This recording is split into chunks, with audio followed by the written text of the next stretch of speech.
seconds. Water deluge system has been activated. Water activation system on the pad. Go for main engine start. There's 3 engines. 1, 2, 3. 1, 0. Booster ignition and liftoff of Space Shuttle Discovery. Discovery's final mission to the International Space Station now underway after liftoff from the Kennedy Space Center after an incredibly dramatic countdown to launch in the last 5 minutes. Space Shuttle Discovery cleared the tower, rolling on its back, and is on its way. 8.5-minute climb into space now begun. 133rd Space Shuttle mission, the 39th for Discovery. And it looks like it always does. Picture perfect. What an incredible view. Space Shuttle Discovery with 6 astronauts on board, making its final trip into space. Destined, after it's all said and done, for the Smithsonian Institution.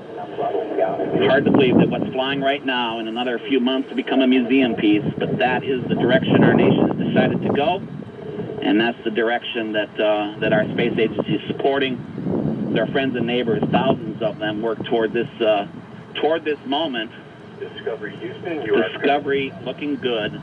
Now go at throttle up. Discovery moving through the point of maximum aerodynamic pressure, moving through Mach 1. Acknowledging the call from Capcom Charlie Hoba as Discovery's 3 main engines throttle back up.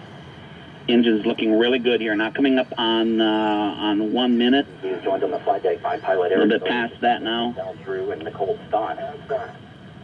And all looking good so far with the launch of Discovery. 3 good engines, 2 solid rocket boosters firing. Eric and Steve Bowen. Steve Lindsay at the controls. Computer basically flying the vehicle into space. And With a solid rocket booster. and looking really good. Solid rocket boosters fire, as we know, for about 2 minutes, and then they separate. Seconds into the flight, we're standing by for separation of the twin solid rocket boosters. Discovery now traveling 2,695 miles an hour. And we're now looking at boosters about ready to separate. The Kennedy Space Center, 29 miles. Already 29 miles away from the Kennedy Space Center, as it continues to fire smartly. Solid rocket boosters should be tapering off here now and separating. We'll see they go away. Booster separation. Separation confirmed. And if you're in a good spot in the sky, you saw those drop away. In the flight. At this point, Discovery's path into space is slightly altered so that it steers to a more precise point into orbit. And the orbiter still heads down. And as we watch this thing continues to fly toward orbit, it'll eventually turn over. That happens a little bit later in the flight. These 2 engines will burn for 2 minutes. With about 2.5 minutes since launch, the next major event here now, as we're concerned about what would happen if something were to happen, where would Discovery land? Some of these calls are made now for the remaining 6 minutes or so of launch, and the next one we're waiting for is called negative return.